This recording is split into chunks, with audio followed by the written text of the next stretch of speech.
Begin your notes by putting your name and date in the top right-hand corner, and the title of this notes is Vectors.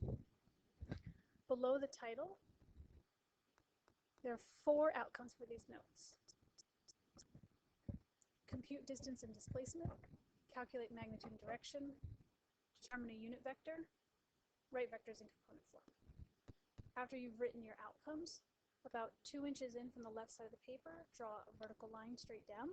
We're going to leave the left side blank, and for the rest of this video, you're going to fill in the right side with the following notes. So this picture represents a vector. A vector has a starting point A. It's also called an initial point. And then the vector travels towards point B, which is called the terminal point. Whenever you're graphing a vector, it's going to have this arrowhead. Now your text will bold vectors. This is called vector U. But we can't bold our handwriting. So what we're going to do when we write vectors is we're going to put an arrow. It's like a half arrow over top of the letter. So vector U is our vector. And it's like a line segment. The difference is it has an arrow. And it represents movement. So in this case, we have an object moving from point A towards point B.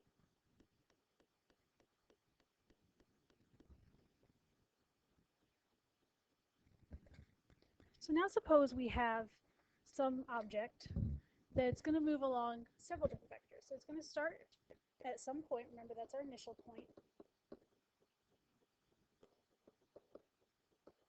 And let's say first it moves over here, and then it switches direction and it moves this way, and then it switches direction one more time, and it moves this way, and this is where it lands at the terminal point. We want to know how far did this object travel. So the first part, let's call that A, and then B, and then C. And each of these is a vector, so let's put our vector symbol over top each of the vectors. So there's 2 ways we can talk about the distance that this object has gone. The first, when we use the word distance, we're going to talk about the total distance this object has traveled.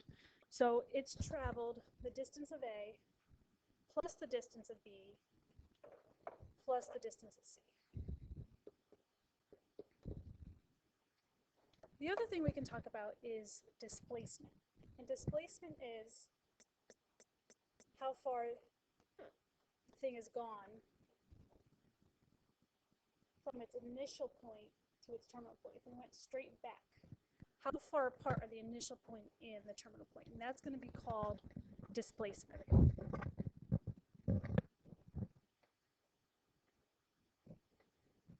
We want to measure the length of vectors. This is going to be called our magnitude.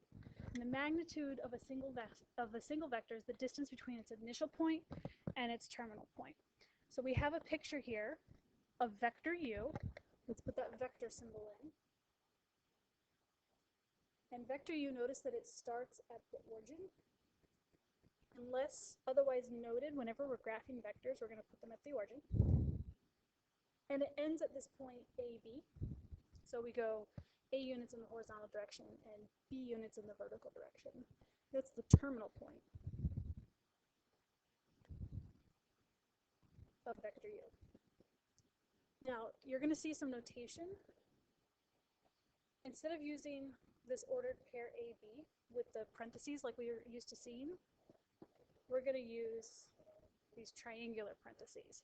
And that's going to signal to us that we're talking about a vector. Now the magnitude is the length. We want to know how long is this arrow. It's really just the distance between A and B. So our symbol for magnitude is going to be absolute value, and that's going to mean the magnitude. And we're going to be using the distance formula, which is actually just the Pythagorean theorem. So we've made a right triangle here. And so if we do a squared plus b squared, we'll get the vector squared, which is why we then take the square root to get the length of the vector. You're going to put an example of magnitude in your notes. Go to page 696 in your textbook and copy example 1 into your notebook.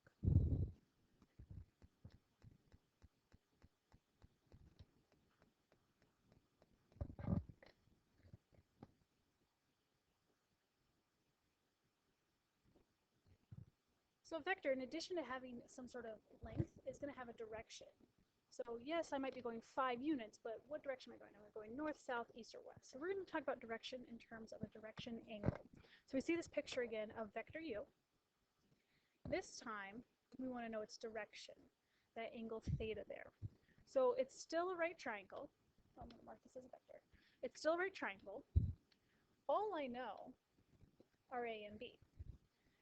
So looking in terms of theta, B is opposite of the angle, A is adjacent to the angle, and my vector is the hypotenuse.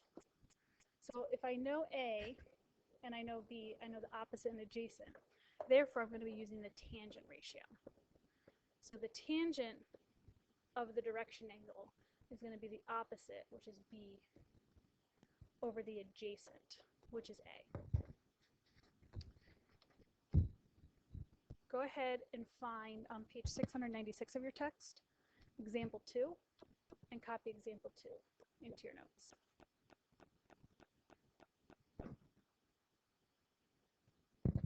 So now we want to talk about a unit vector. If you want to see more about this, it's on page 700 of your textbook. A unit vector is important because it has magnitude 1. So what we're going to be doing here is we're going to be stretching or shrinking all of our vectors until they have a magnitude of 1. We're going to be using vector u, and you can see that it ends at 3, negative 4. That's the terminal point. So we're going to write this as 3, negative 4, using the pointy parentheses to symbolize that we're talking about a vector. Using the Pythagorean theorem, we can find that this vector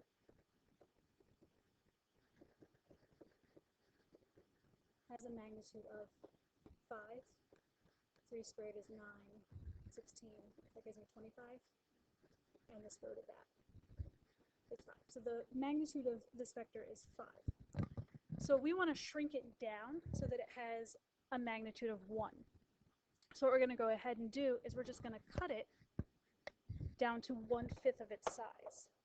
If we cut it down to 1/5 of its size, it will then have a magnitude of 1. So to have 1/5 of its size, we're going to take 1/5 of its components by dividing them by 5. So the unit vector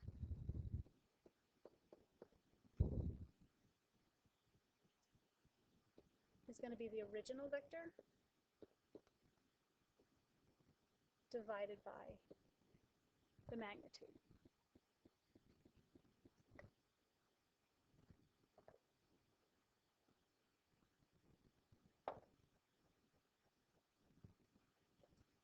So this will be a good kind of formula for us.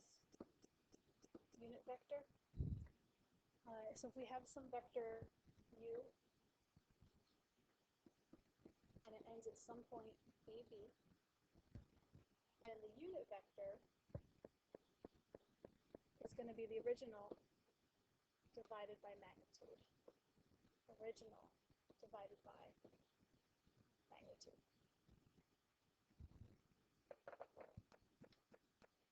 The last piece of our notes is about component form. So there are two really important unit vectors that have length 1. There's the horizontal and the vertical. If I were to graph them, the horizontal to have length 1, it's going to end at 1, 0. And the vertical to have length 1 is going to end at 0, 1. These vectors are so important they have their own names. We're going to call the horizontal one I. We need the vector symbol. We don't put the dot and the vector symbol, so we're just going to use the vector symbol. It's like an I missing a dot. And the vertical will be vector Z. So vector I is the vector 1, 0, and vector j is the vector 0, 1.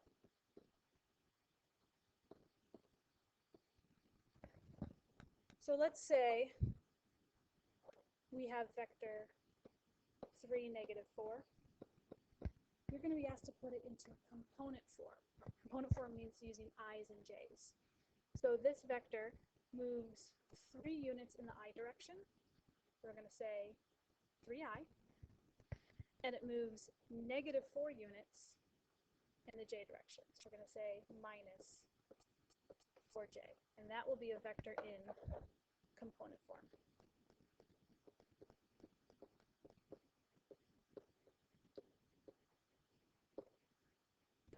This is the end of our notes. Go ahead and draw a line at the bottom to leave room for your summary. But leave that section blank for now.